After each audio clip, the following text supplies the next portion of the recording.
into the presentations, I would like to start with a land of acknowledgement. The Brown Homestead is within the traditional and historic territory of the Attawandaron, Anishinaabe, and Haudenosaunee peoples. Today, Niagara is home to many additional Indigenous peoples. We recognize and celebrate their friendship and the continuing alliances that make it possible for us to live here. Pelham Road, which curves around the property, was first carved out by local Indigenous people to connect to a larger trail network, later to be used by horse-drawn carriages and now cars and bicycles. A road that allows us to all gather here today and learn together. At the Brown Homestead, we strive to continue to honor the Two-Row Wampum Belt Treaty throughout the work that we do. This is a living treaty that values peace, friendship, and mutual respect of each other's ways of life. In honoring this treaty, it reminds us of the importance of learning from one another, engaging in meaningful dialogue, and moving forward together. So tonight, we're really excited to be together to explore the topic of deconstruction with you all. For those of you who might not be familiar with the homestead, if you didn't get a look at it on the way in, that's what it looks like. This is a picture of it in 2015, so it's a little bit different now. The Brown Homestead, we're an organization working to conserve and utilize the John Brown House, which is actually the oldest home in St. Catharines, as a community gathering place through offering educational tours, workshops, and events. And these fall typically within two main focus areas here. Our one focus area is to engage the Niagara community with the region's agricultural heritage, recognizing and celebrating the site's long history as a private home and working farm. The other is on educating people about heritage conservation and the many ways it brings values to our communities. We often invite people into the work that we are doing on site, whether through talks, workshops, social media, and other online platforms like our YouTube channel or our social media podcast, in a number of ways. And then where possible in the work, we aim to use salvage materials as much as possible. So since this is already a really important part of our work at the homestead, it felt only natural to look for an opportunity to bring our community into a broader conversation about deconstruction and material reuse, which we see as another important act and part of heritage conservation. So this evening, you'll get the pleasure of hearing from three skilled and passionate professionals working in the heritage conservation and deconstruction fields. First will be our own project manager, Mackenzie Campbell. I'll give a more formal introduction to Mackenzie in a bit. And then we're also thrilled to be joined by Sebastian Whyte from Ouroboros Deconstruction and Daniel Arellano from Arcana Restoration, who will both share their experience and insights from working in the fields. Mackenzie will give a bit more of a formal introduction to each before they come up to present. I just want to take a quick moment to say a few quick housekeeping notes before I hand it over to Mackenzie. Bathrooms, there are no bathrooms in the house, but you can go out the back two doors, and it's a nice washroom trailer if you need to use the washroom. There is coffee and tea, as many of you already saw in the parlor. You're welcome to help yourself, as well as sparkling water and water. We ask that you keep all questions until the end of the three main presentations. You'll see I've put some notepads out for you so you can kind of jot down any questions and keep them in as they come to mind throughout the presentations. And then after the presentations, there'll be the moderated kind of Q&A open floor discussion. Mackenzie will kick it off with a couple of questions, and then we'll open it up to the floor for a discussion. And then speaking of Mackenzie, so Mackenzie Campbell, as I mentioned earlier, is our project manager here at the Brown Homestead and our moderator for this evening. We are incredibly fortunate to have her leading all of our conservation, adaptive reuse, and restoration projects across the site here. The entire team benefits greatly from working with someone so knowledgeable and someone who has a genuine passion for the many facets of heritage conservation. I know firsthand that Mackenzie is always eager to keep learning, whether it's about traditional trades, emerging practices, or how heritage work can intersect with broader community concerns. She's a graduate of the Willowbank School of Restoration Arts, where she earned a diploma in heritage conservation. In addition to her work here, there's so much to say about Mackenzie, I gotta flip my page. She also consults on other heritage projects and is also a really wonderful architectural stained glass artist. As a conservator, she's particularly passionate about deconstruction and finding ways to divert high-quality historic materials from the waste stream and reuse them meaningfully in conservation work. So really we couldn't think of a better person to lead us and guide us through this evening, and I'll now hand it over to you to kick us off with the first presentation. Like this? Yeah.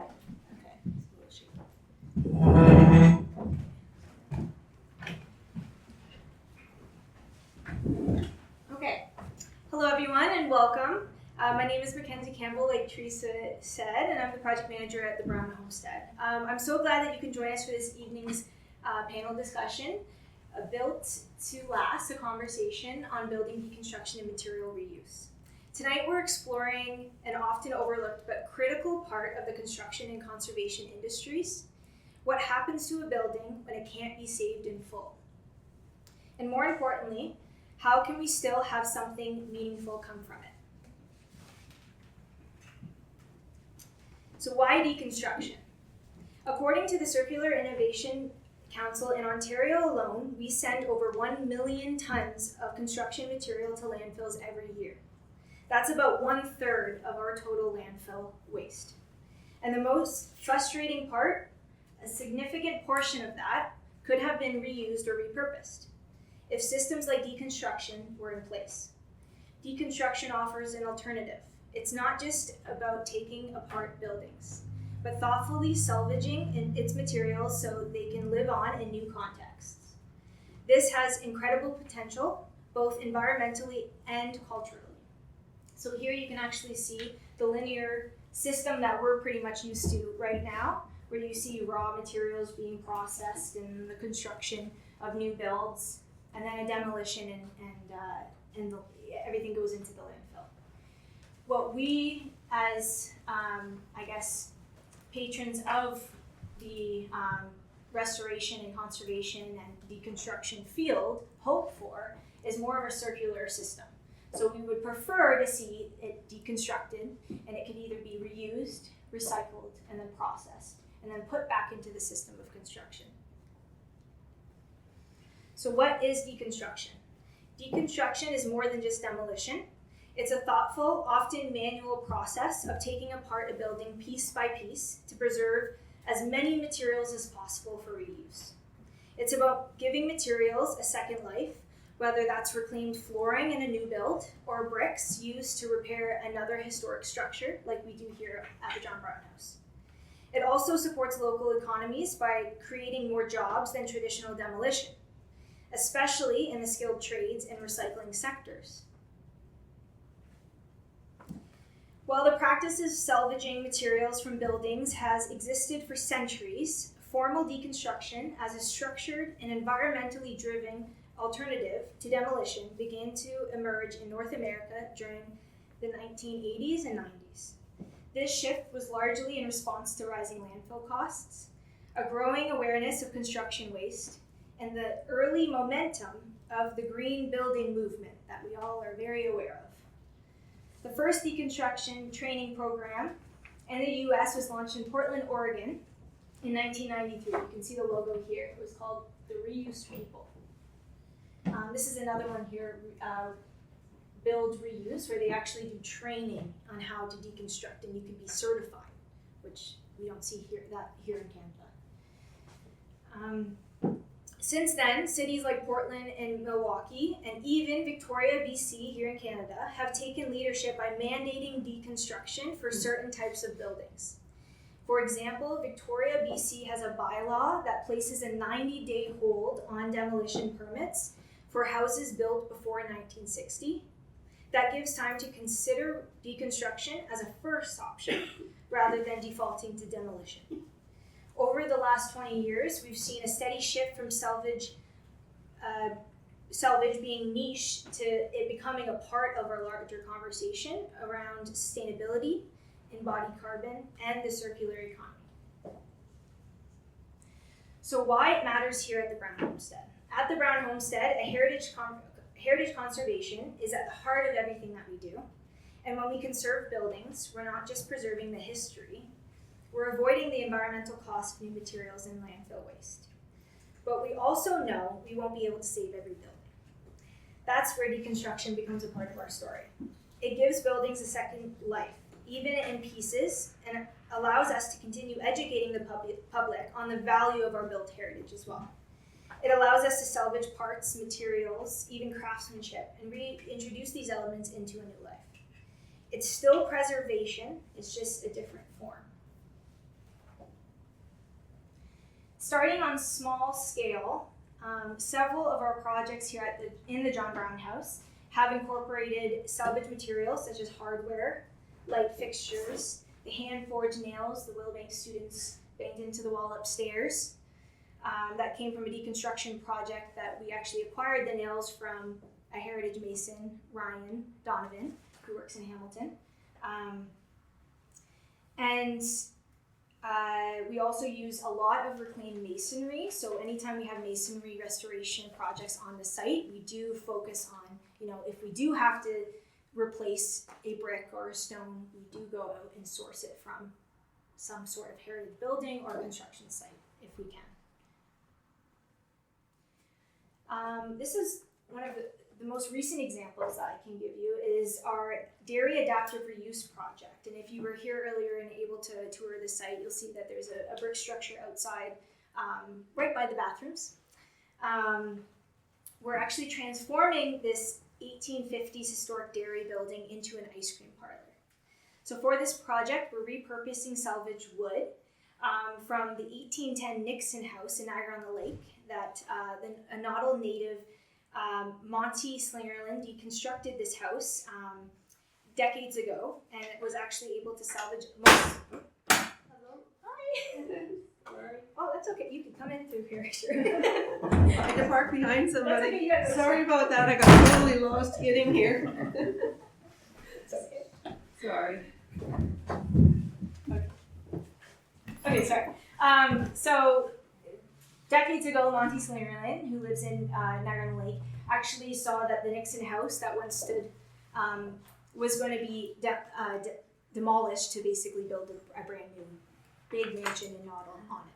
So instead of watching it all go to the landfill, he ran over and basically said, I'd love to come in and see what's in there and be able to deconstruct what I can, so then I can actually use this material and restore the house that I just bought, which is also an 1800s house, but he decided it's early 1800s, so a lot of the material that he reused was the early 1800s, where a lot of what was left was actually the 1860s materials that were built up. So there was the original house was there in the interior, and then they ended up adding a ton of layers on top in the 1860s, which is similar to this house as well. If you were in the parlor, all of that plaster work was actually added when a new family moved in. So it's a second layer of the house. But now we have acquired it, and we're able to reuse it in our dairy project. He generously donated the materials, but we're fortunate that he also stored it, because this is a huge problem in deconstruction is the storage, and I know Daniel's going to touch on that. But yeah, so we are lucky because it is in great condition because he stored it properly. So his contribution also highlights a larger issue. Many people who come across historic materials often lack the resources to either date them, assess their condition, or even understand their value. So when they see it, they think it's just junk and they end up throwing it out. So a lot of it goes lost. So it's nice to be able to have those connections. Another project that we are announcing soon is our pavilion project. It's going to be an outdoor gathering space on the property. We'll be incorporating salvaged stained glass from the former Welland Avenue United Church in St. Catharines.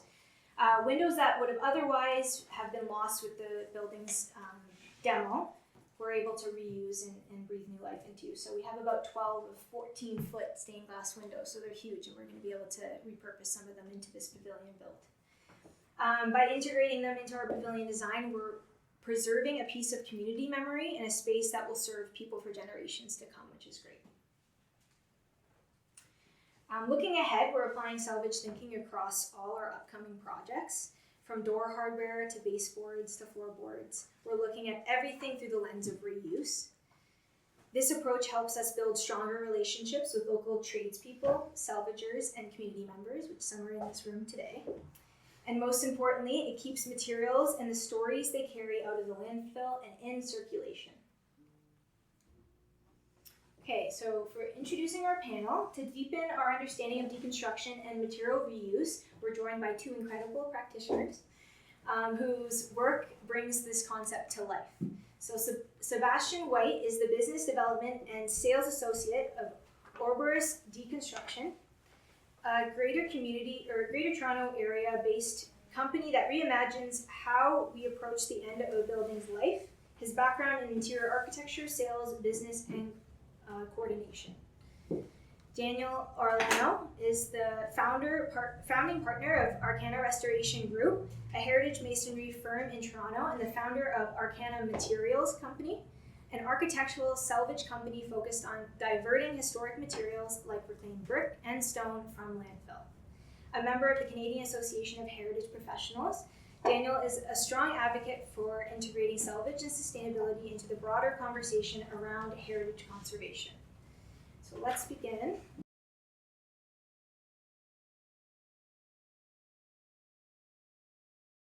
Hi everyone, I'm Sebastian. I'm with Ouroboros.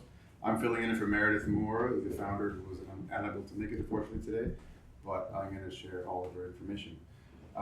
It's a pleasure to be here to present to you today, and I'm looking forward. So I'm here to share what circularity looks like from the boots on the ground perspective.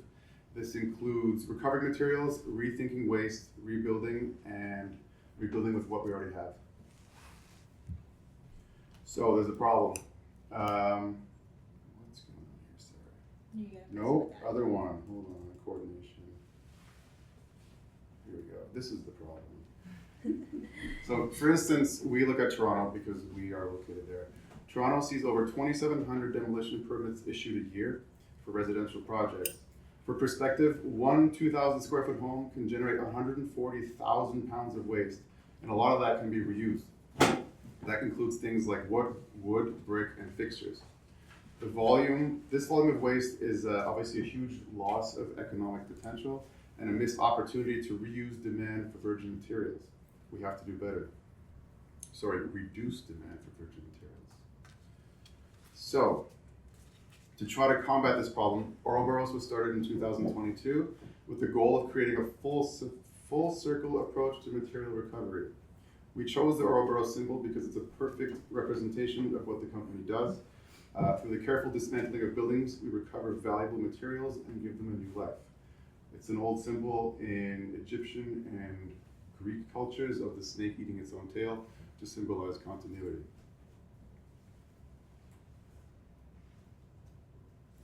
Our goal is to make deconstruction cost-effective and accessible. We aim to change the way demolition is conducted so that materials are salvaged and widely available as a resource within the community. We want to make it easier for everyone in the building ecosystem, including developers, designers, planners, architects, etc., to engage with reuse. While demolition is now the standard, it wasn't always this way. Before World War II, deconstruction, or hand demolition, was the norm. Materials were carefully salvaged for their economic and practical value. That shifted in the 1940s, though, when mass demolition prioritized speed over the preservation of existing resources. During a deconstruction, I like to say we take as much care removing materials as the original trades did when they were installing them. By working in stages, starting with interior finishes and moving to the structure, we maximize salvage potential and sort what's left for higher recycling rates, helping us reach up to 90% diversion rates often. Our projects typically employ 5 people on site each day, offering low barrier job opportunities. And unlike traditional demolition, deconstruction is less destructive to the community. Neighbors see materials removed with care without the dust and airborne pollutants that come with mechanical demo. It's obviously much less noisy too.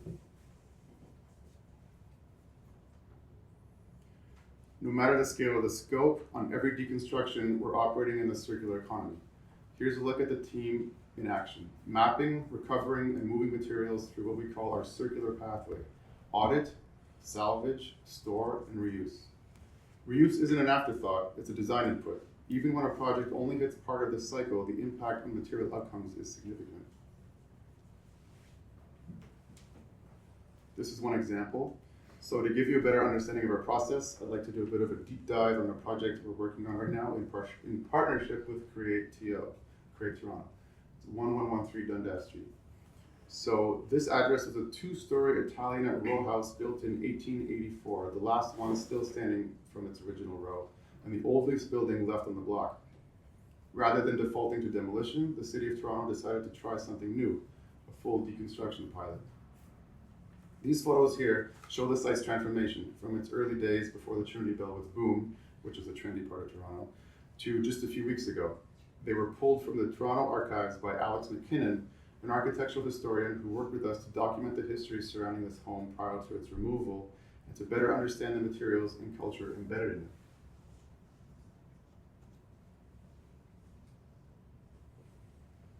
This is really interesting, I think. So, the structure always has a story to tell. We usually uncover handwritten notes, old newspapers, and the occasional questionable construction practice. It all helps us understand how the home was built and the stories and everything that went into it. We love how the building's narrative unfolds during this stage. It's almost like archaeological exploration, you could say.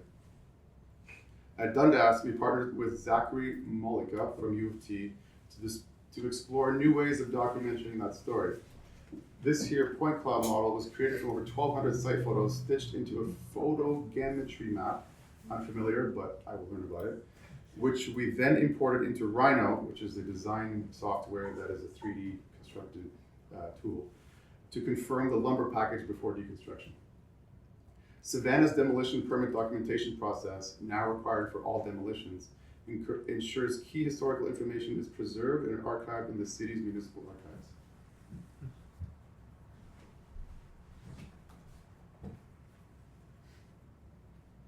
Once the structure is uncovered, we work our way down from the roof.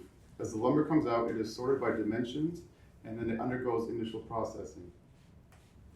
On-site decisions have to be made on the quality of the material coming out, what can be sold, and what is worth keeping. In the ideal world, we would like to keep everything, but without proper channels in place for resale or material reuse partnerships, less choice pieces, such as complex coordinations and assemblages, small, short pieces of wood, and similar, are often rejected and instead sent for recycling. It is our best option for now.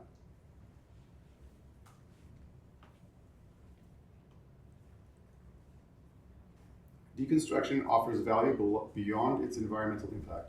When a building can't be preserved, deconstruction allows us to carefully dismantling it, salvaging materials that carry historical and cultural significance. Unlike demolition, which discards most materials as waste, deconstruction preserves the craftsmanship and quality of older materials, i.e. old growth lumber and heritage masonry, as tangible links to our past. Even when the building itself can't be saved, its materials and legacy live on, enriching our communities and extending the life of our architectural heritage in a sustainable and meaningful way.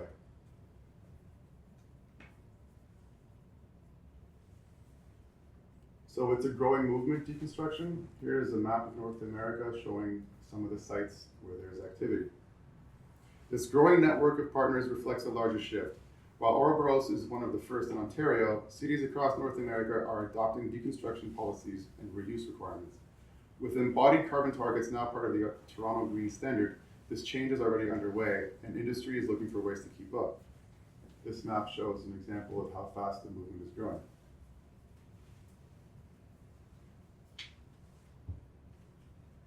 So there are some key market challenges. While we are gaining major momentum and see unlimited opportunity, we are also facing some key market challenge. For many deconstruction companies, especially those of us working in urban areas, storage space and light industrial warehouses are in short supply and very expensive. Locations outside the urban areas are also very difficult, as those farther out locations require additional transport and handling to use them. We currently have a space offered to us at a steep discount by a developer who will be demolishing the warehouse in the coming months. Finding reliable recycling partners can be challenging depending on our project location and the current price of the commodity. This infrastructure is absolutely necessary for this industry to succeed. Currently, with no bylaws or mandates in place in Ontario, deconstruction is a selective service, bringing greater awareness to the process and its benefits, in addition to providing some type of financial or time-saving incentive, would be helpful in pushing deconstruction to the forefront. In summary, there are policies that don't help us right now, so if there were greater political and policy support, it would make a lot of difference. Next, the amount of material coming out of our construction is staggering. For this material to be reused, we need a solid network of buyers, and it needs to be beyond DIYers, and one-off users to reuse this material at scale. So we need manufacturers, product designers, architects, interior designers, engineers, and anyone specifying materials to start considering how to replace virgin materials with salvaged ones. This material is a resource to our communities, and we need to start addressing it as an opportunity and not waste it. In summary, it needs to be part of the architecture, engineering, and construction dynamic and become more familiar and have it be fully looped in.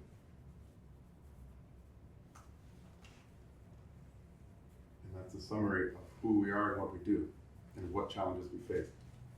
This is our contact information if you have any questions. And I'll go through quickly some photographs from projects that we did, including the brick salvage. This was in Toronto. As you can see, there's a lot of demolition and salvage of brick. And this is the interior.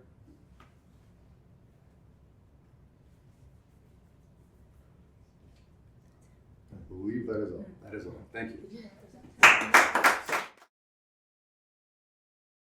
Hi everyone, I'm Daniel from Arcana Restoration. Thank you so much for inviting us here. It's a real pleasure to talk to you guys about something I'm really passionate about. I'm kind of okay with a bit more of an open floor, so if I know that Teresa said that you should save questions still ask, if anybody has something that they want to talk to me about during the slide, I'm okay with that if you guys are. So let's get into it. So here's a brief history about our company. It's our Arcana Restoration group. I started in 2019. At that point, it was really just me and a truck and some hopes and dreams, and slowly it grew. And at this point, we're about 10 employees, give or take, depending on the time.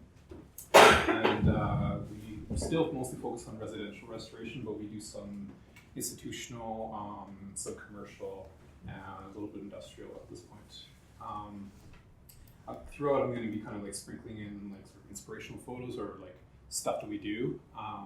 This is a 1850s handmade brick that I salvaged out of a farmer's field outside of Milton. It was a big, crazy endeavor on the hottest day possible. But the idea was that we were trying to match this also 1850s handmade brick for projects in the streets of Mississauga, and nothing matches that. You can't get modern equivalents, or if you can, it comes from the UK and it costs $10 a brick. It's just unfeasible. So this is kind of a fun adventure that ended up really kind of helping make the restoration of this project a success. And this is sort of at the crux of what we do. This is kind of the approach we try to take to every project. So yeah, why brick? Why do you love brick so much? I think because it's sort of like a fundamental building material throughout human history. Like, it's millennia old that we've been using this material, and it really hasn't changed all that much. So it's something really kind of like, and I'm sure I'm speaking to the choir here a little bit, that like anytime you touch something that's 100 plus years old that human hands have made, it kind of like you get inspired by it. And I actually have some props that I can show you guys later, some really special brick that I got this week. Yeah, this is basically it. It's a wonderful, beautiful material, multi-purpose, modular, versatile, long lifespan, and doesn't belong in the landfill.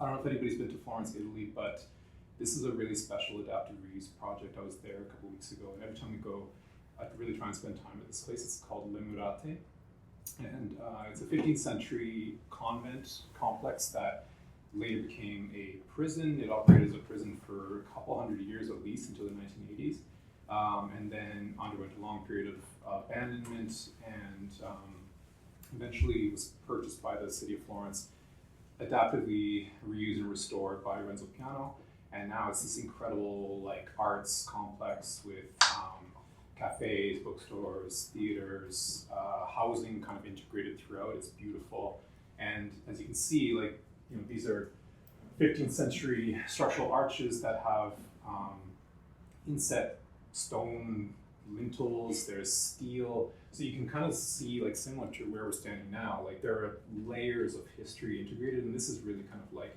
what high level adaptive reuse is, and it's an inspiration to me.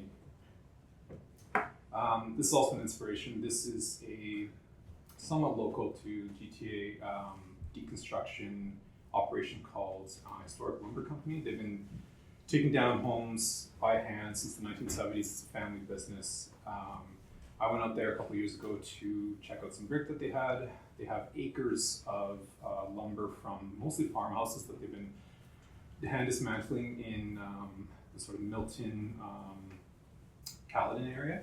And these are all special bricks that he salvaged and put aside. These have the signatures of the brick makers that were also typically the farmers who owned the home. So at that time, brick making was a kind of a community event at a farm, and so you would have sort of your family plus the general community helping out to make bricks by hand, and this was sort of a memento that they would put and keep in the wall as a kind of a special reminder of who made it. So he didn't actually give me any of these. I don't have any of these. I wish, but I mean, I do find stuff like this. Nothing this kind of like special, like signatures, but you find fingerprints. You find like paw prints. Found a brick recently where the underside had somebody's kind of scrawled signature. Wasn't really legible, but still, some human hand did that. 140 years ago. Kind of gives me the shivers every time. So these are some examples of our work. I had a whole script that I'm just not even using. So, yeah, so these are some examples. These are sort of before and after close-up photos. This is a home on the left, it's a home in Cabbagetown where we did a full restoration and we redid the traditional English tuck pointing on, and that's this line putty ribbon, and that's done by hand with traditional methods and materials, and it's a service that we're really proud to offer because it's pretty rare, not that many people do it, and it has a really nice finish effect. This is a home on Trinity Bellas on Crawford Street. You wouldn't necessarily know it, but there's a ton of rebuild involved here. Like we rebuilt this arch, this whole part of the wall was rebuilt because the paint, it had been painted, I don't know, decades ago, several layers. We gently removed all the paint, and then underneath that, there was all this really rough brickwork that required a lot of rebuild, and this one turned out quite nice. These are also some before and afters of residential projects. This is another tuck pointing project, this time in Leslieville. We rebuilt this decorative gable barge board using reclaimed lumber from Ouroboros. Actually, this is reclaimed cedar, super dry and stable, nice thickness as well. That would have been really hard to get from the mill, and if we could get it from the mill, it would be green, not as stable. Yeah, we're really happy about that one as well. This is the house in Little Portugal. Yeah, some more examples of our work. Kind of the more flashy ones are the paint removal ones because they have a more satisfying before and after, but I guarantee you so much work went into all of these. And again, it's something that we're really proud of. So this is an example of a kind of commercial project we did in Port Hope 2 years ago. And it was also started out as a paint removal project. It's a commercial project on Main Street, Port Hope, John Street. It was in pretty rough shape. Underneath the paint, of course, was just hiding a bunch of really rough brickwork and then also previous improper repairs. So as you know, when you're kind of undoing the layers, you find a lot of shoddy building practices. And when you cover it in paint, who's to know? So we did a ton of rebuild work here, and luckily we had large supply of reclaimed bricks on site in the main floor of the house, the buildings, thousands of them. So we went through, quality graded them, and chose the best ones and integrated those into the restoration. So hopefully you can't really tell all that much, but there's thousands of rebuilt bricks throughout this building.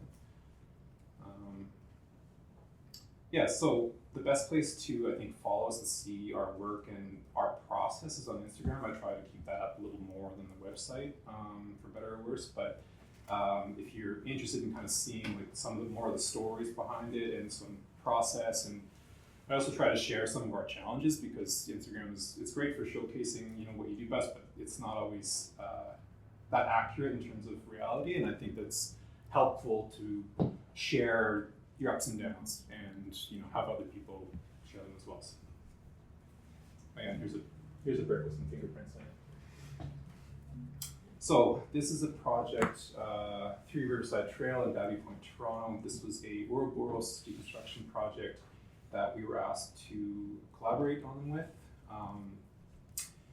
It's a 1930 mansion, big, beautiful home on an incredible lot overlooking the Humber River.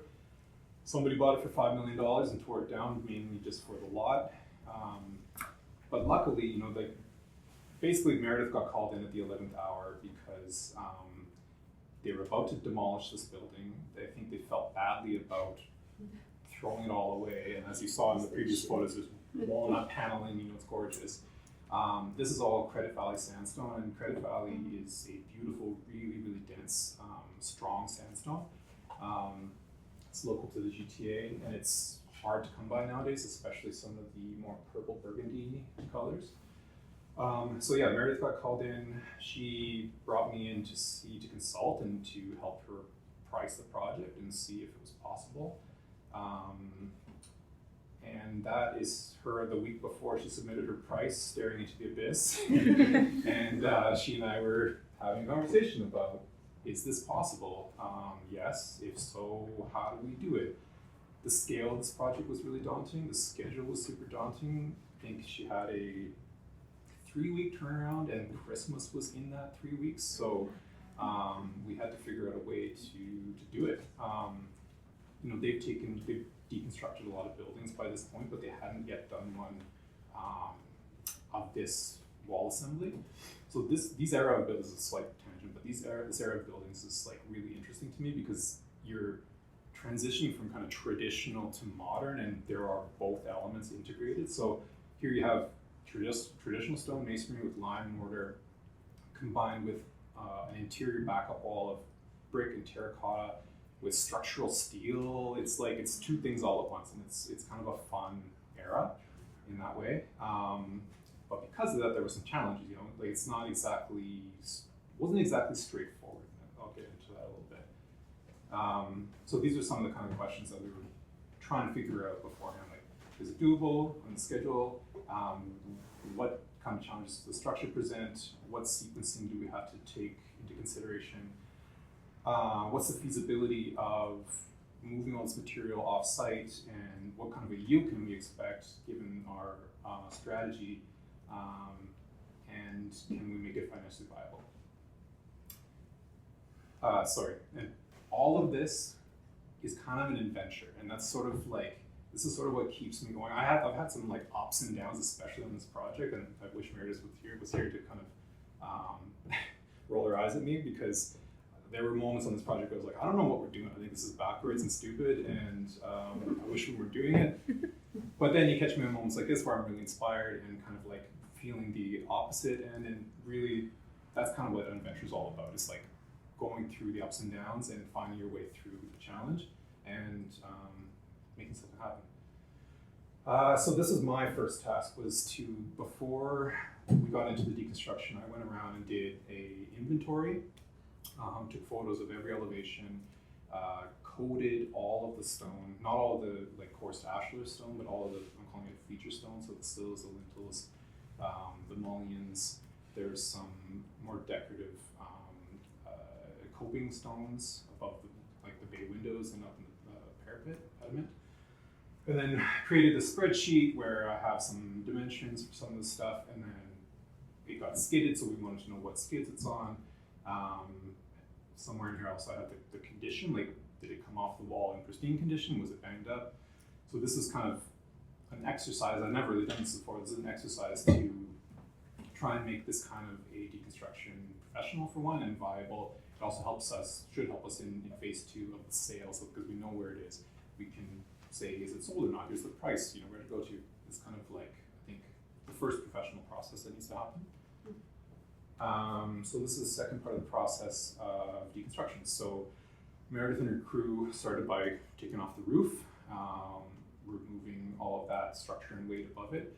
Once the roof was off, it was actually pretty easy. We were able to start separating the layers of sandstone from the backup layer, which was, like I said, terracotta kind of breeze block and some yellow brick. And there was some structural steel from behind, especially these lintels and stuff. And we used a telehandler, big lift to help lift some of these pieces out in one piece. The ashlar stone, because we had a tight timeline, like if we had all the time in the world, we would have set up, and the money, we would have set up scaffolding, gone and done it by hand, piece by piece, you know, like that would have been the ideal. Unfortunately, that wasn't the case, and it's never going to be the case. So we had to kind of get creative. So here we basically just like pushed the wall down onto the ground, or hopefully into a bin. We knew that we were going to get some wastage in that process, that we were going to bang up the stone. The stone is quite robust though, and we didn't lose nearly as much as we thought. And a chipped stone, it's not really the end of the world. Like all of this stuff can be used, and then if it can't be reused as is, it can be easily hand tooled again and reused. So we got a pretty good yield on this. The feature stone less so, like a bunch of these limestone panels above the garage. This garage was built at a later date, it's like slightly older, slightly newer rather. We lost some of these unfortunately, but it's just limestone. Yeah, so these are more photos, close-up photos of the stone itself, our process. So the feature stone got palletized, put it in a trailer, and I trucked it across town to our yard. All of this stuff got dumped from these tipper bins into a larger 14-yard disposal bin, and the disposal company trucked it across town to our yard, dumped in our yard, where we then processed and palletized it. So yeah, this is the yield, and this is a video showing our processing. So basically, it's a bunch of guys in the yard hand removing the lime mortar, which is thankfully pretty easy to do, but it's still, it's a bunch of labor. We're also sorting each stone by its size, so that when we go to sell a lot, we can sell, depending on how many square feet you want. We say, okay, you want this many square feet of this exact same ashlar bond. Great, you need this many pallets. Here you go. Or if you only want one pallet of this one size, you can have that too. So we were able to salvage about 2,500 square feet of the coarse ashlar Credit Valley sandstone, about 15 tons of limestone, the feature stone, and this represents approximately 85% yield, which is honestly better than I was expecting, with minimal wastage. And the beauty of the stone is that it's you can cut it in half and make a veneer out of it, or and you double your yield that way. And we've recently done a kind of a modern project where they didn't have a wall assembly for a full coarse stone, so we made veneers for them, but they get this beautiful hand tooled 100 and something year old stone on the outside, but in a modern building assembly. And this is the end result of our yield. We have pallets and pallets and pallets of stone that we have to sell. And we also got some brick, and yeah, Meredith actually, she just did a landscaping project in her backyard with a few thousand brick from our lot, and I'm really looking forward to see what it looks like. So this is fun. On the right, you have a archival photo of some men, most likely immigrants to Toronto, in February 1931, and they are hand cleaning and salvaging brick. And we do it the exact same way, that nothing much has changed. There is a machine that now helps you do it, but I'm somewhat skeptical. But this is during the widening of Davenport Street. So in the early 1930s, they appropriated a bunch of buildings along Davenport and widened the street. This I found in the wall of that previous project, 3 Riverside Trail, and it's a newspaper article about the widening of Davenport Street. And I thought that this was also a type of circularity, you know, even the concept of deconstructing and salvaging is circular, you know, it's all one thing. This is another archival photo of the widening of the CPR tracks down in Parkdale in Toronto. Coincidentally, I used to live on this street, and I found this kind of randomly during the pandemic when I had too much time on my hands. You can see they've just basically chopped off one house. You still have wallpaper on the walls here.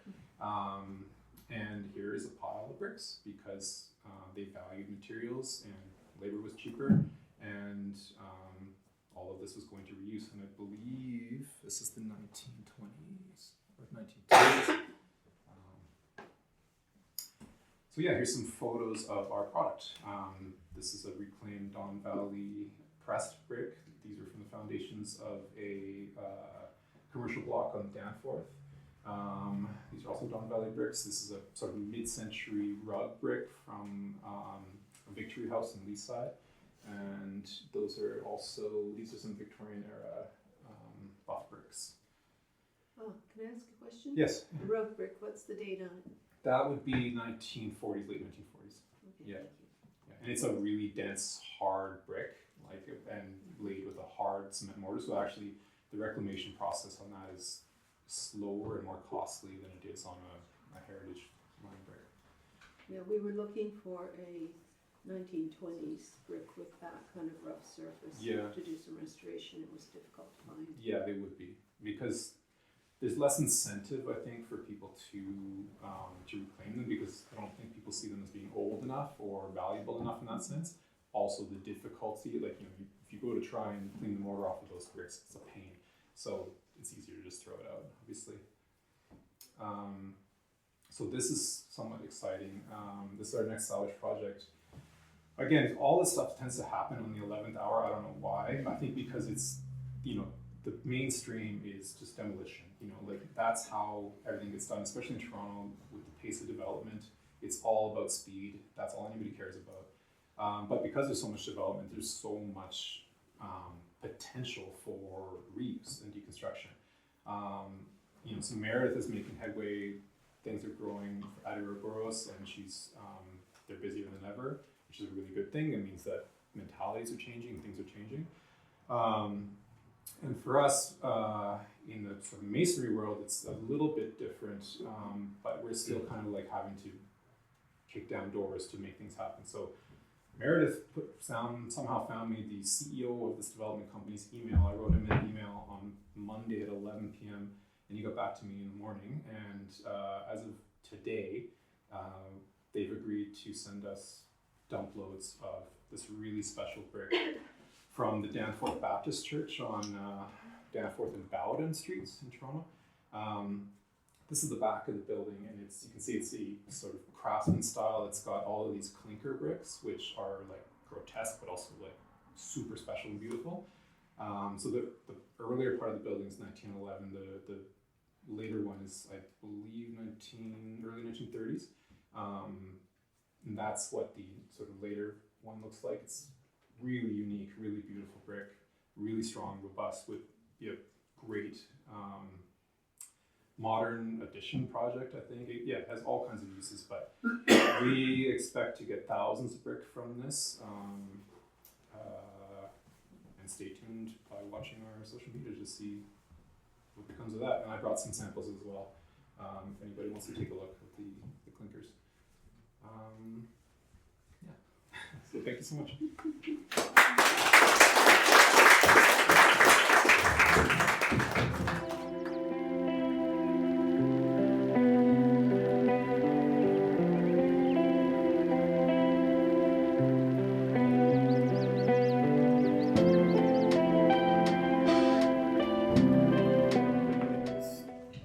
Much about the architectural style, arts and crafts, but clinker bricks were used in the arts and crafts movement in the 1910s and 20s, and it was meant to sort of accentuate the fact that they were imperfect and handmade.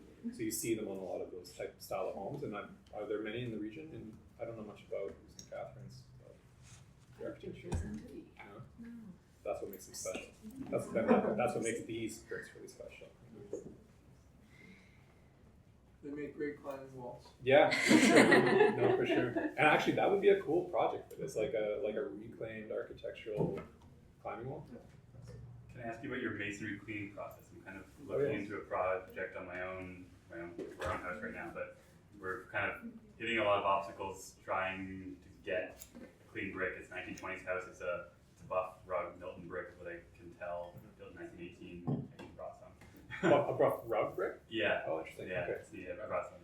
Cool. Yeah, I'd like to see It's it. in Hamilton on a busy street, and It's filthy. black. Yeah. And 2 doors down, the same house had been cleaned 15 to 20 years ago by a previous owner. Yeah. Don't know how. I tried a $65 a gallon chemical, and that didn't really me much luck so far. What'd you use?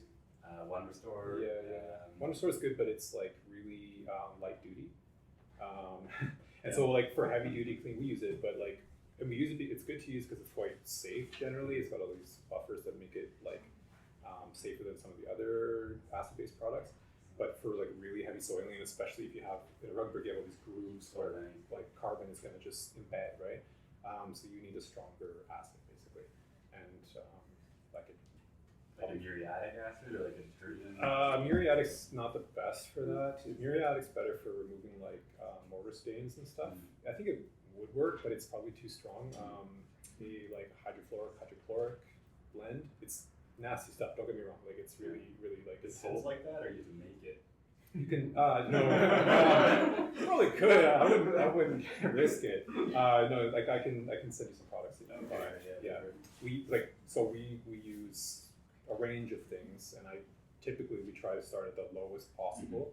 Like generally when we start cleaning, we do no chemical at all. We'll just do straight steam. We do non-abrasive steam cleaning as our cleaning method typically. And sometimes it works if there's not a lot of soiling or if it's not really like embedded, but often you have to use a detergent, and it's an acid-based one. And for really heavy soiling, you need something heavy duty, and it's hydrochloric. But yeah, I can tell you where to get it, but be careful. Yeah. Thank you. Okay, I guess I was going to ask, just because going to the National Trust Conference and APT, if anyone was at the National Trust Conference this year in Montreal, they combined it with APT, and they had a lot of fancy technology there for cleaning brick. Is it controversial to ask why you're saying that it might not be the best solution, or? Because it seemed like they were really pushing it. No, I was talking specifically about brick reclamation. So are you talking about like what we're discussing, like cleaning carbon? No, like brick reclamation, like the putting in the brick and then it coming through. Yeah, so that machine, there's a machine that's been developed in Quebec called the Brick Ristic, and they're going hard, selling it right now. I think it's, actually we're going to trial it with this brick. They're bringing in a unit next week. We're going to try it for a day. The salesman's really trying to sell me on it, obviously, but we're going to try it. I'm interested. I just don't think for historic brick, it's not great, because it has two, you feed your brick in by hand. It has two grinders that are, it uses the laser to find out where the edges of the brick are. It has grinder, like diamond weight wheels, that then grind the mortar off. But it doesn't care whether your brick is imperfect or irregular. That's kind of what makes a historic brick special, right? You don't want to put a historic irregular brick in and come out with a modular brick. It's not right. But that's not to say that it doesn't have its application. Like, it was developed in Quebec because a lot of their their brick supply is like 1920s onwards, and that would be a much more like uniform modular brick. Also, that's kind of where you're getting into Portland mortar, which is much harder to clean by hand. So I think you could do a lot more volume of that type of brick with this machine. It has its place, but we wouldn't use it for heritage bricks. We're doing all that by hand. Yeah, gotcha. Yeah, we actually just cleaned a bunch of mortar off brick to use for, not a plug, but we're running a course on Saturday for creating pigment out of brick. And I had some of our employees get up on basically on a table, which we should have done it on the ground, but taking the mortar off the brick, and they saw how hard it was. So kudos to you guys for doing that, because it's not the easiest. So I guess one of the questions, I was going to start off with a few questions, and then we can hand it over to the floor, but feel free to kind of open up. For thinking big picture, what do you see as the biggest barriers to scaling up deconstruction and reuse practices in Ontario or across Canada? Is it like labor shortages, a lack of public awareness, which I know now you're kind of in there to talk about that. I know Meredith has talked about it in the future. It's not like they've really tried with marketing. They've been lucky with the I guess, just word of mouth for a lot of the work that they've done. But obviously to do large scale buildings, it is almost like you need a reputation to be able to rely on, and then you need to be able to have support to vouch for you. Or like, is it maybe permitting costs and challenges? So what do you guys find is like the biggest barrier in trying to upscale your work? I can start. So for us in the deconstruction, there's two simultaneous markets happening, and one is the deconstruction, and the other one is the salvage and repurposing. And so those have to be operating at the same capacity, ideally. So that way you can salvage a lot of materials and deconstruct them, and then have people buy them. If they are mismatched, obviously that's going to be a challenge. And then the other challenge is getting those systems or those markets up and running. And so that involves awareness on behalf of people like in the AEC industry. So for contracting, demolition, homeowners, real estate. And then the other side would be people purchasing. So that would be, again, developers, construction, contractors, interior designers, architects, and the like. So it really comes down to awareness and then having the capacity to simultaneously scale up. Yeah, I think I agree for sure. Like for us, our biggest obstacles are, well, in Toronto especially, like I mentioned, like just the keeping up with the pace of development and the kind of closed-mindedness of all stakeholders involved in development. What's interesting actually is I find is like when you go to speak with people on the ground, like when I went to site to that Baptist church today and I talked to the operator all of the guys on site, everybody's super keen. Like people are really interested and happy to help. It's really refreshing. But then when you go to talk to the people calling the shots in the office, it's all dollars and cents. Nobody wants to slow anything down, or we're even offering these people like a lot of kind of value added in terms of like taking this material off their hands at a closer location. But it wasn't exactly like pulling teeth, but it was not that easy.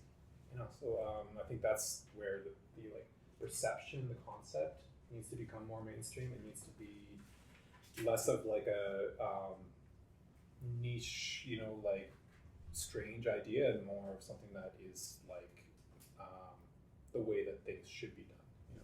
And that will come with legislation. Like I imagine in Victoria and Portland and stuff, like the general culture would be different. I can only imagine. Yeah.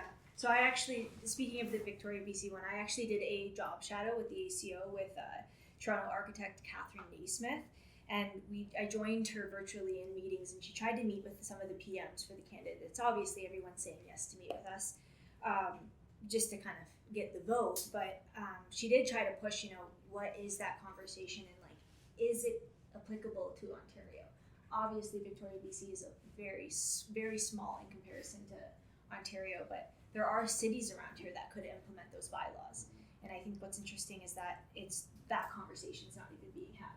They're just assuming, if it's going to happen, it has to happen Ontario-wide, and municipalities aren't looking at it specifically, which I think that would bring the big change. Sure. Somebody has to jump in and implement it rather than waiting for the province to do it. Yeah, no, it'll be smaller municipalities probably that start to open the door.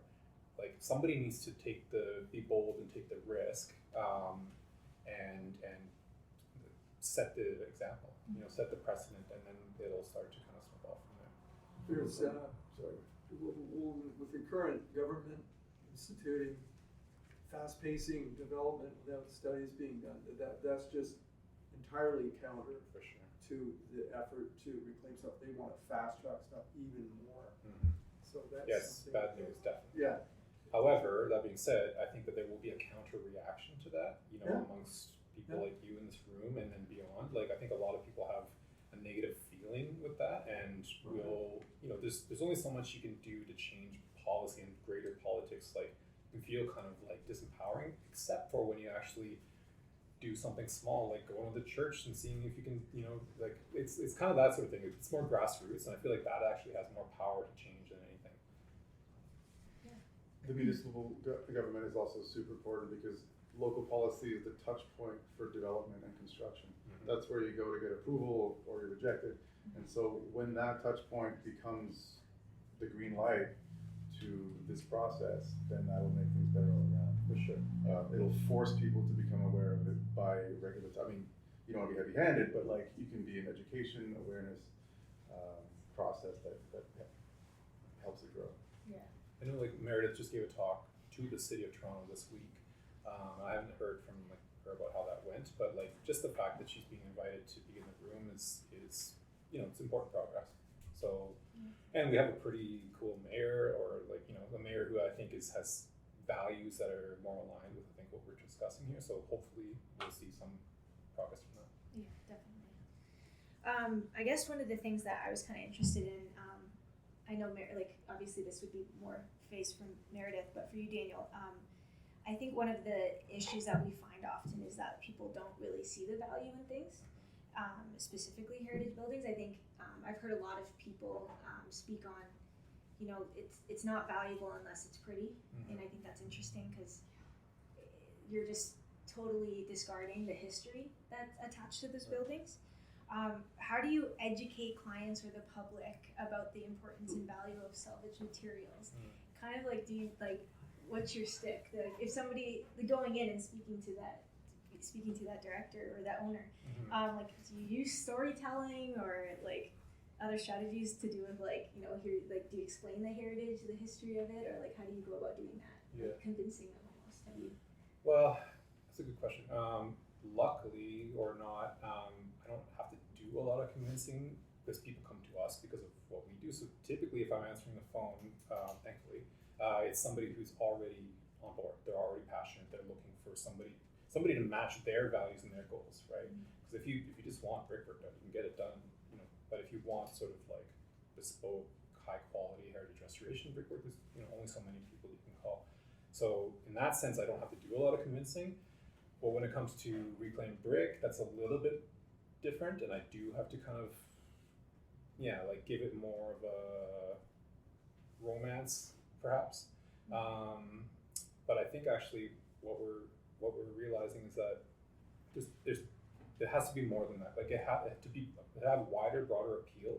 It has to be beautiful, or at least like the perception of it being not necessarily trendy, but like valuable, like assigning value to something again, which is kind of fun, part of the process. So I think like we're starting to kind of experiment with different interpretations, like sample walls that are not necessarily the heritage look, using heritage materials, but in a modern context, and so we're actively looking to partner with designers, architects, and adventurous homeowners and contractors who are interested in doing something different. And thankfully, there is a market for that in Toronto, and there are enough creative people. I think that that we'll have some success with it.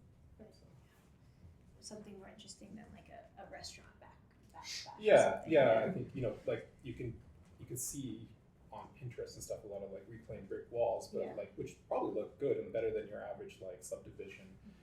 But there's so much more potential, and I think that's really like where we need to be focusing our efforts is in kind of like showcasing its potential. So that being Education and exposure. yeah, absolutely. So that being said, though, I know obviously grading lumber is a crucial part in reusing lumber, but is there any sort of grading system with brick, or is it literally like the mason on the job can decide if it's valuable to be used? Not valuable, but if it structurally is sound to be used. So that's a big question. But structurally, so if you're going to reuse the brick structurally, I guess like you would have to have it tested, engineered. Like these bricks are really dense, really strong. They would pass every engineering test I can imagine. When you get into sort of like the older, like Victorian era bricks that are softer, they were used structurally, and I'm sure like could be used again, but they may or may not pass a modern engineering testing. So they may or may not have, like, we use reclaimed bricks in all of our projects, like every single time, because we're typically replacing like for like, if it's an 1890s brick home, we're trying to put an 1890s brick back in it. And I don't have any qualms about doing that. I'm not worried about engineering or testing or whatever, because it's just really pointed. Or like actually replacing bricks or building an entire section. Sorry, I meant like when you're actually like replacing a brick in, but it's not like a full wall though. Yeah. Oh, really? We'll rebuild like full walls with reclaimed brick. But you have to get it tested though. That's what I'm saying. No. Oh. Okay. So it's a little bit complicated. So sorry like, if this is good. we're starting to nerd out here a little bit. Like, so the answer is yes and. Okay. I guess. If it was like institutional project where they're load-bearing walls, the whole building is say new, for example, it would have to be engineered, tested permitted and everything. So that's where it would probably need a little bit more scrutiny. But for our projects, because we're typically like, we're doing like a larger rebuild within an existing wall structure, we're like using like for like, we're using lime mortar to match, we're using Victorian bricks to match. There's no issue there at all with doing that. But we're also doing occasionally like full facade rebuilds where we're rebuilding from the ground up a non-structural, so a veneer wall, and we're using reclaimed brick, lime mortar, the same way that it was built 140 years ago, and like with a few sort of modern upgrades, we'll call it. So like some building wrap, a few weepers, just to kind of like help with breathability. But there's no reason why you can't build in traditional ways with traditional building materials today. They just don't necessarily pass like modern building code. Right. Yeah. The reason why I asked that is because I think a big problem in conservation right now is that the building code doesn't match what historic buildings are. So half the time they don't even understand what's going on. Right. Right. Like you're not allowed to build an arch over a window according to building code. You need to use a steel lintel. Arches have been used in architecture for thousands of years. Like the most stable form in architecture, if built properly. Yeah. Right. No, So absolutely. like we're doing a project where it has to pass. It's a facade rebuild. Sorry, I'll keep this quick. It's a facade rebuild where we're building arches, but we're having to integrate steel lintels as well, just for code. So it's a bit of silliness, a bit of like, but Yeah.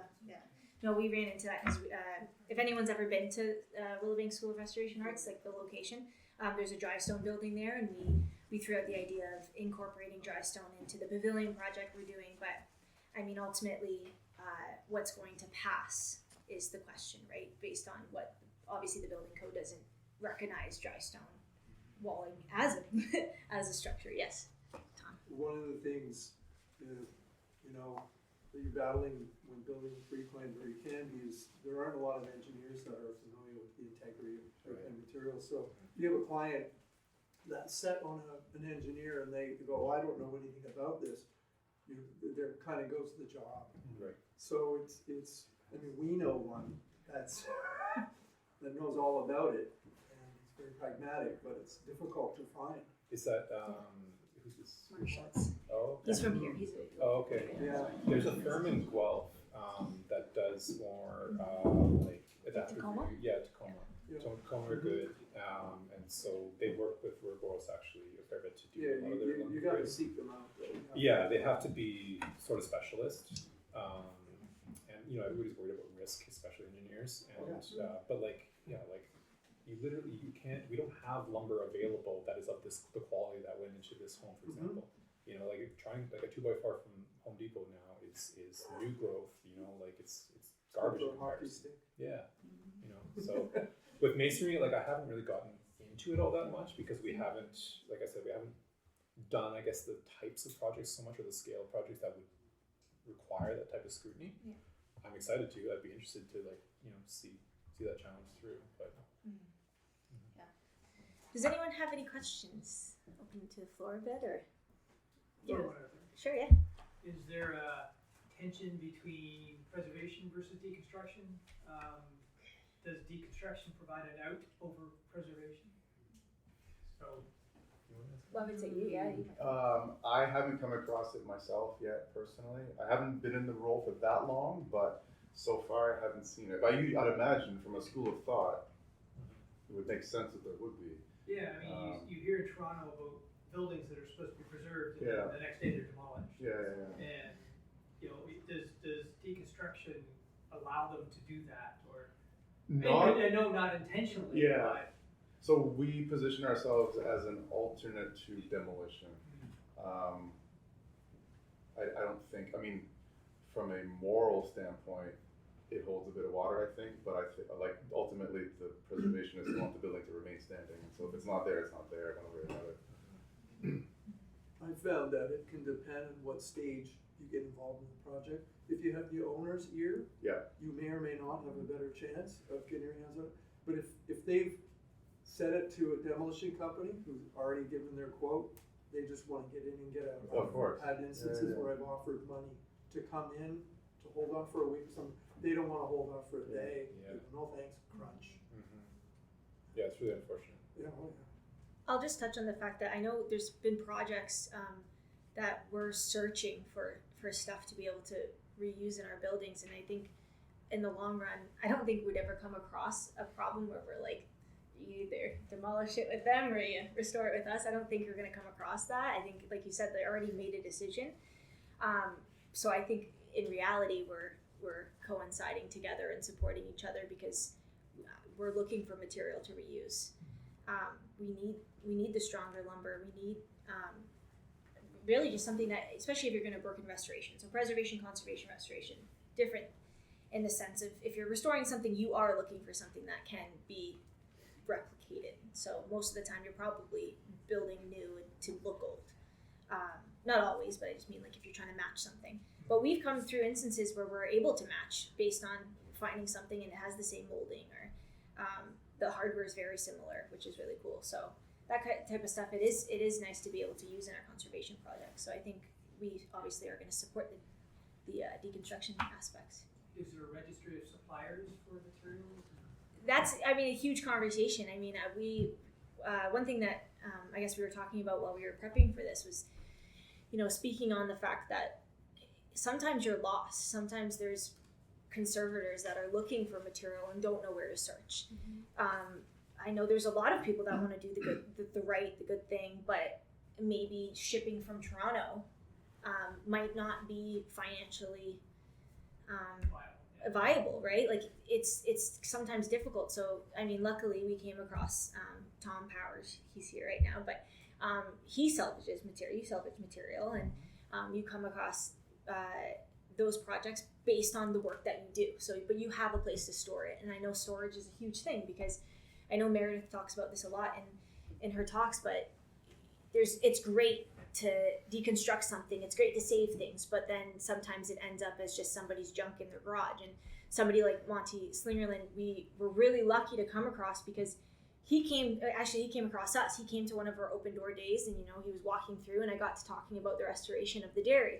And I mentioned that it's 1850s, and he said, oh, well, I actually have some 1860s baseboards that you might be interested in, and I have some floorboards and all this stuff. And he's like, I used a lot of it, I picked through it. But so Doug's here, he's a heritage carpenter, but him and I went over to the barn, and I said, you have a lot. Like, you could do a few rooms with this stuff. So luckily, he stored it in his barn, though, you know what I mean? So he had the space to store it, and it's been stored properly, so we can reuse it. So we're going to clean and denail those baseboards and put them in the dairy and be able to give them new life. But it is a question of, like, who's storing it and who are the resources. And I think there's a lot of question of, I know there's some people who work in the city here right now, and it's the question of who's responsible for listing some of those things. Like half the time homeowners don't even know what mason to go to do restoration work, right? So I think as the Brown Homestead, we are looking at maybe helping start that conversation and working with municipalities and figuring out ways to, because I get messages from Grimsby and St. Catharines heritage planners about, who would you recommend? Our homeowners are looking for people, who would you recommend? So I think that's a large conversation too, is just getting it out there in the public and saying, these are the people that do these things, and that's why we wanted to bring two people. Even for, like, you're talking bigger projects, but it's just like if you need a set of hinges. Yeah, absolutely, yeah. And we run into that, or we're running north of Toronto to antique stores just to find something, and we found a couple that actually have a good collection, but there's no way to actually identify them ahead of time as being resources. We're working on that. It's a big challenge, though. It's like building the awareness and then trying to keep track of your inventory, and if something comes in, something goes out. It's a lot of moving parts. And the trade side too, because of course, we're dealing with radiators in our place. Find out you can get a plumber to do plumbing, but he won't do radiators, and you got to get a heating guy, and heating guys don't do radiators. It's a pain in the butt. No, absolutely. I have a story about it, but we just recently installed that gas light fixture in the parlor, and we had it here in storage forever. The previous homeowner acquired it, and it wasn't originally in this house, but it's from the era that he wanted to restore to or around. And I had to go all the way to Toronto to find somebody, but I found it was interesting because I used to serve, and years ago when I first started Willowbank, I ran past this guy that basically said, oh, I actually know John Jupin, who's the previous homeowner. I worked on some electrical work with him. I'm a retired electrician who works on some rewiring of old. And I'm like, now I'm 5 years later, I'm like, oh, I wish I would have wrote this person's name down. But it's half the time it's just people in their garage fooling around, retired guys, tired women, tired whoever, working on stuff that it's more of a hobby to them because it's not a business. They wouldn't probably have enough work to make it a business. So it's difficult, definitely, yeah. Sounds like a good project for an intern. Yeah. Putting all these people together. Yeah. Yeah, welcome to it. You had a first, or yeah, either question. So. Okay. You mentioned interns.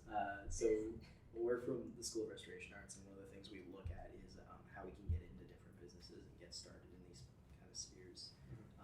How would somebody kind of start to work in this field and learn the trade to try and spread it a little bit?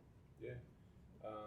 Well, for me, I just, like when I started in the trade, like I started with very little knowledge, but I knew that I wanted to be a heritage professional and I wanted to work with my hands and learn to be a mason. So I just got started wherever I could. I took the first job available. It wasn't a heritage job, just a construction job, period.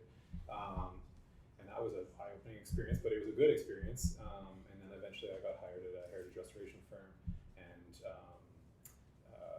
stayed there for 6 years, and kind of the rest is history. So it's like anything. If you want something, you have to just go after it. And I know it's kind of a tough time to find a summer job or a job period nowadays with the economy and stuff, but if you're passionate enough and you know what you want, you just push and push and push and talk to the right, just call everybody all the time. Just knock down the door.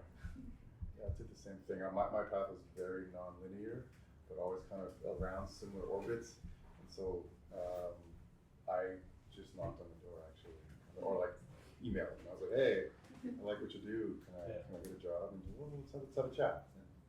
Yeah, like tell them what you bring to the table. Like what are your specific interests and skill sets and goals and stuff, so that you kind of set yourself apart that way. Would be my advice. It's often non-linear. Yeah. And I would suggest don't be afraid of that because you never know where things are going to go. For sure. The question for both or either of you: if you've ever worked with an owner, like a commercial owner, or an architect, or an engineer, or a homeowner, or a designer that has a vision for reusing the materials in the current building in a new building, so whether it's an older commercial loft building in Toronto that's being converted to new high-rise development, or a storefront, or whatever, and then there's valuable materials in there, and they have a vision to reuse some of those in situ after it gets torn down because the foundations are not adequate for a new building, or the site needs to be cleared, and they're adding basement or remediating the soil, whatever. They're bringing things back after they've been taken off site, tooled, and repurposed, whether they're accent walls or they're actual main pieces of the building. Is that something that's happening yet? It seems like it could be a really cool option for communities to be comfortable with materials or with the similar things coming back to them, I guess. I've seen it.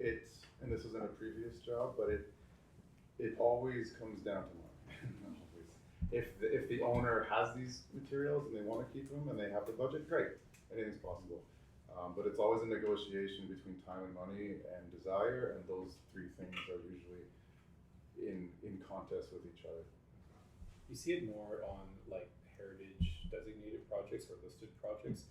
In Toronto, at least, like where there's a lot of downtown, there's a lot of like high-rise development stuff. If they're integrating a portion of the heritage property into the new development, there will often be typically what happens is they get rid of everything and just keep the facade.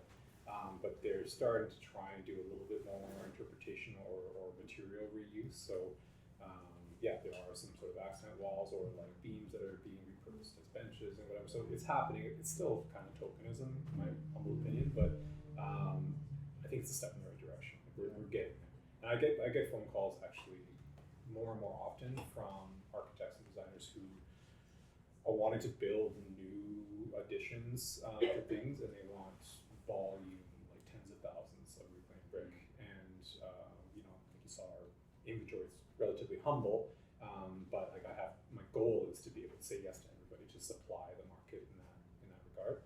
And that's also good news. I think it's like we're not currently there, but it's in the ether. It's happening. You can get sample cards of your reclaimed brick in their right? Yeah. And their lunchroom and stuff, so they're not looking at Harris craft and stuff. Oh, exactly. Yeah. This is all in the works. But bit by bit.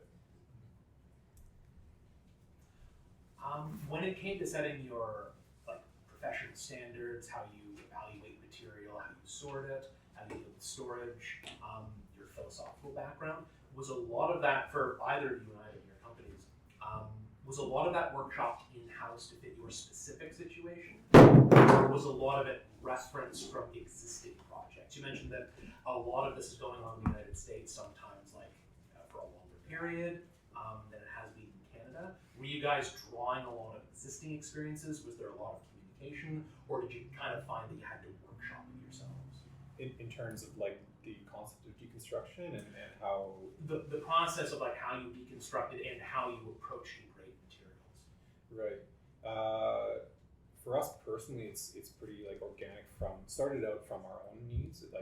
Like I said, as heritage masons, we're constantly dealing with the material itself, so we know it really intimately. And because we're trying to do a really good job of our work, we're trying to source this like material for and that's kind of where this started. We were looking for the material, finding out that it was really hard to get, working towards providing it for ourselves, but then also the greater market.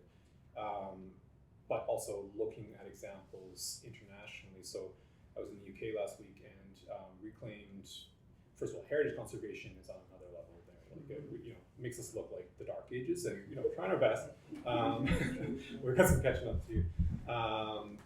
But it's just much more I think culturally accepted there. It's been mainstream for longer. It's not to say that we can't do what they can do. It's just we're not there yet.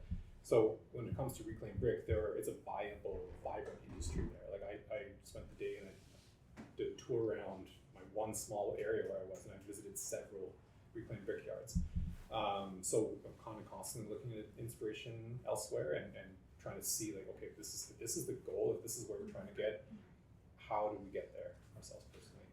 I know that Ouroboros is similar. Yeah, Meredith worked in the industry and she's had a personal frustration and saw an opening and saw an improvement possibility and took the lead. And I know that Meredith went down to Savannah, Georgia. So in Savannah, I think you touched on it. Yeah. There's an ordinance there, right? Repurpose Savannah, right? And so locally, it's much more of a thing there. Deconstruction is It's a majority of the buildings are basically historic, right? So I actually had a meeting with one of the employees there virtually, and Repurpose Savannah, that's what the company's called. And they have quite the system, and they actually bring in volunteers from the community to help with sorting. So they just look at every option possible to get some help to be able to get that process. Because I think that's a big thing that you guys were touching on, was the fact that it is about it's a lot of work, but it's a lot of tedious work, because it is making sure that we match what's together, and because then it makes the process of reselling a lot easier. So I know that they have a sorting facility and then a store facility as well. So there's quite the. I'm not super familiar with it, but just out of curiosity, is that supported by the local government? Do you know, or is it a third party? Funding. Yeah, federal funded. Yeah. Federal funding. Yeah. So this changes and it's everything. driven by green building standards. Right. Okay. So they want to repurpose materials in all, across the building industry, not just for the person who needs 5 hinges for their house, but the person who's building a new college campus, and why not use recycled materials, right? Wow. Yeah, if we had what some of these other municipalities have, it would be a game changer. It would kick open the door. The heritage laws are much stronger down there. Right. Yeah. In Much some places, I imagine. most- Yeah. In these historic cities. Oh, Yeah. Massachusetts and Maine. So that's it. You need kind of the carrot and the stick. You need the incentive. They to guard their history and heritage. Right. It's all about the attitude. Right. If you value your history, That's right. and Canadians have so often I've heard, oh, well, you really don't have any history, which is not true. And so it's been decades of trying to get people to value Canadian history. They look and they say, oh, England has history, U.S. has history. We don't have history. Yes, we do. Yeah, of course. Yeah. So, and then from that, then you've got to get the laws and regulations and bylaws that are going to support it. Actually, that brought up another question I was thinking of. While I've been in Willowbank, I graduated, but while I was at Willowbank, I picked up an interest in natural building materials. And one of the things that really attracted me to them generally was how historically and contemporaneously you find a lot of people are able to get a lot of like what you would call non-professionals, community members involved directly in various parts of the process. And how, like, say in New Mexico, that means that, oh, you can refinish your old adobe buildings by having a cookout and bringing all your friends and family over, and they help you to refinish the building, and that keeps it in good shape for years and years and years. In, let's say, like a perfect world, because I know that code has certain stipulations about professional qualities of labor and certifications, are there ways that you guys would like to see community members and non-professionals more deeply involved in different parts of the process, and what that might look like? That's a really good question. I know for Ouroboros, like Meredith has volunteers come through and help demail. Like they recently had an open house that throughout last week. There's definitely an incentive to, or we are trying making efforts to grow awareness, but also in a kind of communal sense, like where there's a how do I describe this? It's I think it's ultimately just building a communal awareness locally, like close to our location. Obviously, the city would be ideal, but we gotta start the ball rolling, and then hopefully it'll build up. But so I bring people around and talk to people about what we do, and it gets very positive feedback. And people often say, "Oh, I'm going to tell my friend or my neighbor or my carpenter or my builder, whatever," and that's what I think will really make the difference for us. And to your point, I think what could be really, really big. We have like a kind of a lunch and learn plan, but my intention is for it to be really kind of hands-on, where we're going to have a bunch of reclaimed materials. We're going to do some like mortar mixing workshops, like kind of stuff that you would have done at Willowbank, right? But made the kind of the target audience would be people we're hoping to sell to or open minds to. So the greater public, but also like architects, designers, people who are already kind of like in the world a little bit. But that's a really good idea, and I think we should kind of take that and roll with it and bring in the community, because I think, like I was saying earlier, I think communal grassroots change is really how things progress. And because I know that, and you mentioned before that like a lot of times when old hand brick was being made, it was done by bringing in people to help you make the bricks. Exactly. We were recently talking about a building in Grimsby, which was done with bricks that were made in an old blacksmith shop. Cool. In small batches, and the building's still fine. The bricks are still in good condition. It's just I got my mind thinking about like, well, how can you get people involved in the labor process in a way that doesn't require anyone to have to like receive the kind of either accreditation or labor costs in the case of some that like really hinder a lot of it. Definitely some health and safety considerations. I recently was gifted by Juliet, who's a mutual friend of ours, who's a heritage professional and really interested in brick, and she was given a vintage brick mold with a J Price is a really common brick in Toronto, and it had the J Price in the frog. She gave it to me as a very kind gift, and my intention is to use it to start making our own bricks somehow. And I want to experiment. This is something I think we could do and bring people in for, because it's really just low risk. You know what I mean? We're just working with. You're not working with the fire. No. Well, maybe we could. But I don't know. You could do it at Willowbank. Yeah, I would love that. Sounds like a course. I would love that.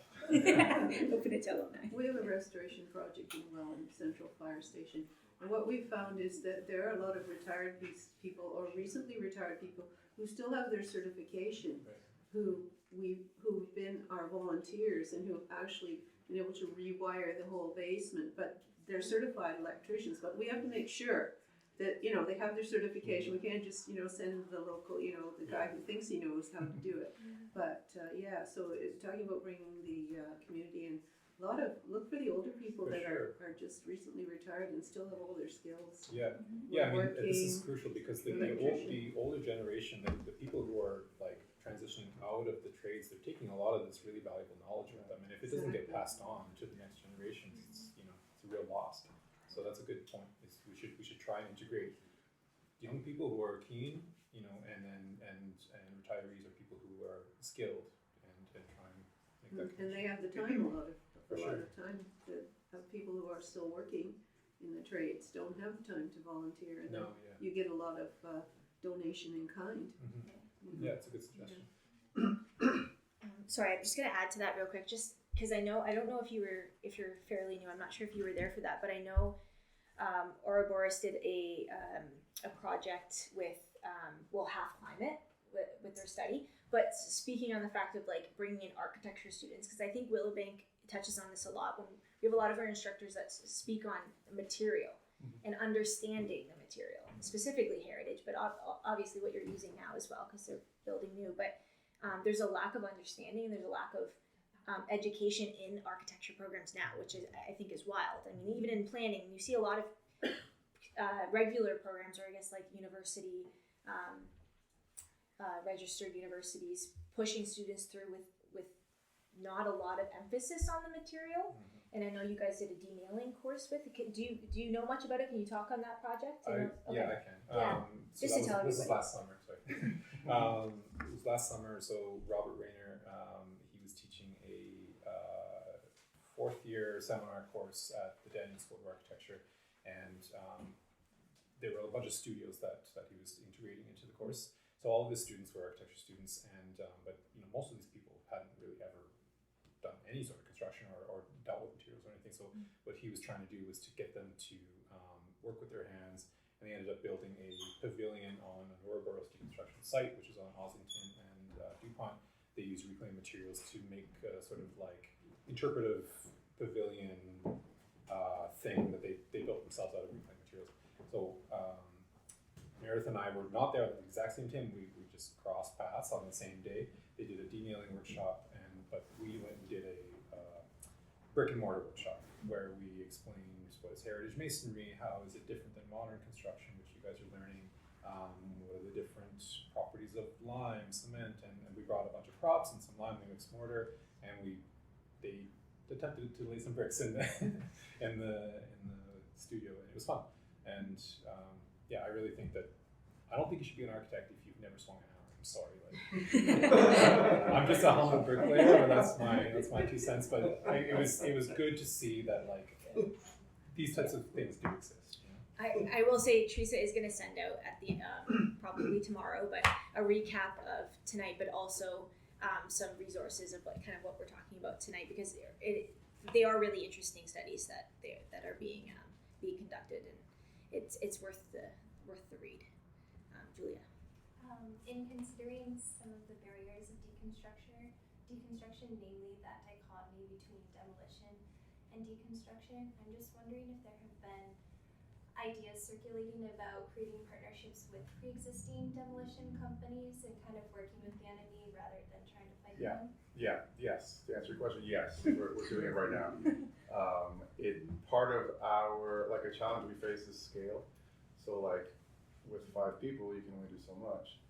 The problem is if you take down a humongous space, where are you going to pull the materials? So yes, to answer your question, 100%. Yeah.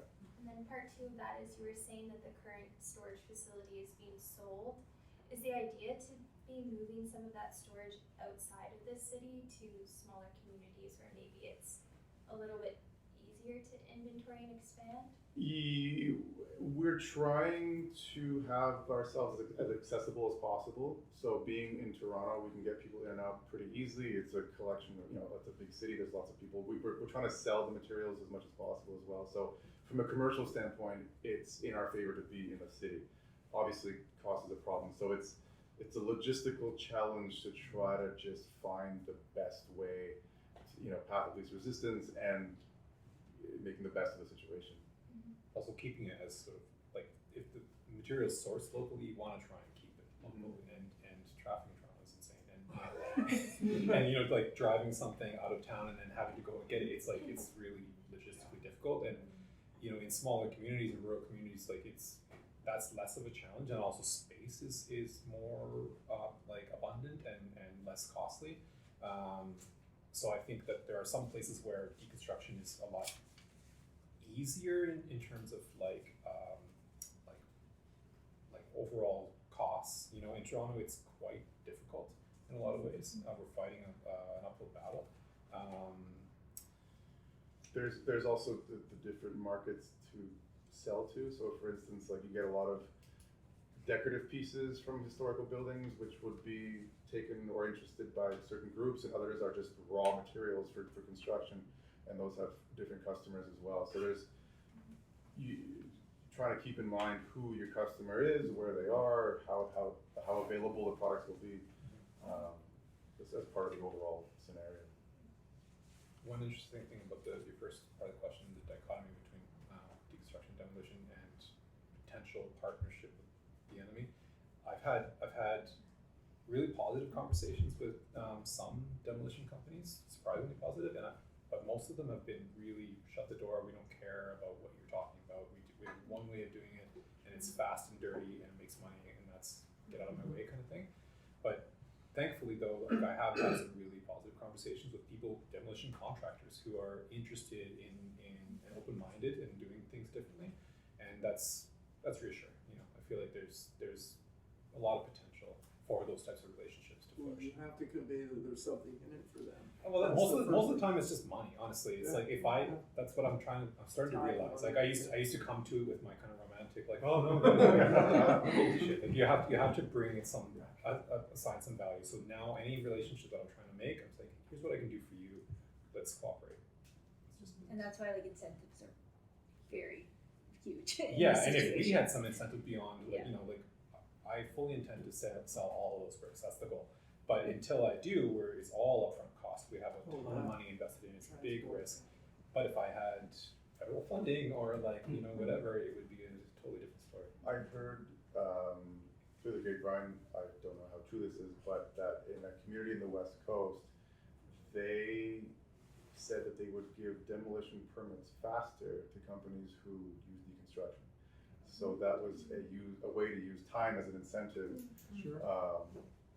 Because there's no cost like involved on behalf of the government, but there's cost to those using the service, and so therefore it incentivizes. I was like, it's brilliant. Yeah, for sure. Like they should do that here. Especially when speed is the prime. Yeah.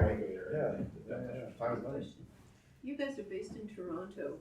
Is there any company, now we're in the Niagara Peninsula, and getting people to come down from Toronto to do something is problematic. Is there any company based around here that does deconstruction? Talk to us. Oh, talk to you. You would work in this area? Yeah. Okay. I feel like Habitat for Humanity's Restore is kind of like an adjacent, company that's managed to scale up it with several locations and a little bit of organization. Like, is that a conversation that you've considered having with an organization like that? I'm not sure. I believe I can answer that for you. Yeah, perfect. only because I watched Meredith did an interview, and they were asking her about like, because she sells some of the stuff to carpenters or whatever, and they do those types of things. And she said, well, I'd like it to be on a larger scale. But she also mentioned the fact that the incentives start with a lot of it with Habitat for Humanity Restores, that you guys do partnerships with. Like, so basically you have any type of, because they don't focus on the structure, they focus on the interior, right? So they'll take any of like the furniture and stuff like that, cabinetry, kitchens.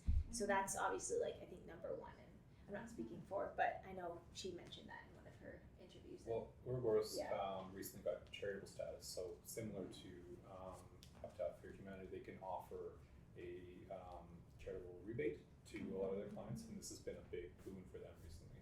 That's awesome. You decide. Oh, okay, Megan. I don't know if this is fair, but I want to ask about price. Like, so if you have a client that has a budget for demolition and you're trying to convince them to consider deconstruction, how do you position yourself? Price is comparable. It takes a bit of extra time. That's all. And then who gets the materials? You take the materials? We do. Yeah. Okay, and you can get a tax credit? I believe so. You have to do an audit first, would that be the first step? I'm not exactly sure how it works because we don't have that status. We have to get back to you. Yeah, send Meredith I an have a email. couple of projects I Oh, would great. really like to talk to you about. Fantastic. Thanks. I just want to add on the restore thing. It's great that you're positioning different than Habitat because I think that when I go to restores and I'm looking for things for my own projects and my own house, whatever, I'm looking for things that they don't have. You know, they have, and I've kind of made a joke recently, like restores now just returns. It's like everything goes back to Home Depot or Costco. Just go back on the shelf there, or like warehouse things that just get, you know, it's not really building materials that have been reused. Sometimes you find some old doors. A lot of it is just Home Depot returns. Right. And some kitchens and some overstock cabinets and some overstock tiles Right. from a warehouse fire. But when it's actual building materials that have been taken out and used and they have character and story, I think there's a lot more value to that. But now that you're also charitable, I think that's something I kind of missed. I think that's a big deal as well. Just because, I don't know, like as a community member going to help with the project, I'm like, oh, it's not just for a corporation, even though they care about the community. It's like actually it is a nonprofit. So there is, I think, a kind of comment that I think you guys are, have set up well. I think it makes a lot of sense, and I think that there is a lot of opportunity for that kind of use of materials, not just wall finishing. Yeah. Woman, you've had your hand up for a little while. Are you aware of Horse Feathers in Buffalo? They're an architectural warehouse they sell. No. Or the Salvaging Kings, have you seen them on TV? What are they? Are they coasters or are they? I've heard. I haven't watched the show. It's a great show. Yeah, I'd like to see it. Yeah, that's right up my alley. I think that's mainly Priestley Demolition that they focus on, right? So Priestley is a national company. They're huge. They do some demolition, deconstruction, salvage. I've been to their yard. They have stuff, and they have, more than anything, they have access, right? Yes. So I think that they will do it if they think it will make them some money occasionally, or if it looks good on TV. I don't know. That's a big. Yeah. They get a lot of money through TV. Yeah. No, that's cool. I mean, honestly, like I support any effort to do this for whatever. It's like anybody working towards this goal is ultimately doing the right thing, you know. In deconstructions, have you had much problems like 1900s to 50s with asbestos? Yeah. It's a consideration that you have to be very careful about, yeah. I don't know the details, but from my general architectural background, it would put a huge stop, I imagine, to the overall project. That's my assumption. Every deconstruction project, so Meredith, their company is a professional company. They have certification for all these things. They get a designated substance survey, DSS report done, which tests for contaminants, including asbestos. And before any demolition happens, all of these things have to be professionally abated. So that 3 Riverside project, there was asbestos pipe wrap all over the place. So they professionally abated that. All that got taken away in special bags, and then the demolition project could happen. What happened to the interior? It got hand stripped out. I think in your presentation there was a few slides of the interior. Okay. So that was the first thing that happened. Before anything else, all of the like walnut paneling and like that staircase, and everything was like carefully hand stripped of all of the finishes. There was a beautiful fireplace hearth, like that Tyndall stone hearth is really cool. All that got carefully removed, and I think it's still in the warehouse, right? Most of it. Yeah, that was step 1. Yes. With the asbestos abatement, is that like a requirement that a demolition company would also have to follow? Yeah. Yes, they would. On paper. Yeah, for sure. Honestly, yeah, abatement is a dirty business in every sense of the word. Yeah. I can almost guarantee you that it's not being done professionally most of the time. Like, you put them in these yellow bags and you send them away, where do those bags go, right? So also just like they say they've done a report, but it also just they put the fire hose on it and put it in the bin and Yeah. I mean, again, like having worked with Ouroboros, like personally boots on the ground on this project, I saw how they did it. Right. It was by the books, but like it really is kind of buyer beware in terms of like who you choose to work with. But that's the case across the board, So there are good actors in demolition deconstruction and bad. So, but legally speaking, you have to do it. Well, we're getting, it's already 8:48, so I'm gonna switch to this slide because this does have, I don't know what emails you guys want? Yeah, that's Okay. good. Yeah. All right. Yeah, so if you do want to reach out to Sebastian or Daniel, or Meredith, because she isn't here, you can reach them at these emails or their Instagram accounts. Like Daniel said, actually both companies do a great job keeping up with their Instagram, and the projects are really interesting, so I definitely encourage following them because you get to keep up with the inside and outs of the processes through their projects. I'll put a quick plug out there. We have a warehouse full of a lot of fantastic, interesting, beautiful, funky things. It's in the east end of Toronto, so please stop by and say hi. Is it open like regular hours? We make appointments. Yeah. Cool. All right, thank you guys very much for Thank you so coming. much. This was great. Thank you.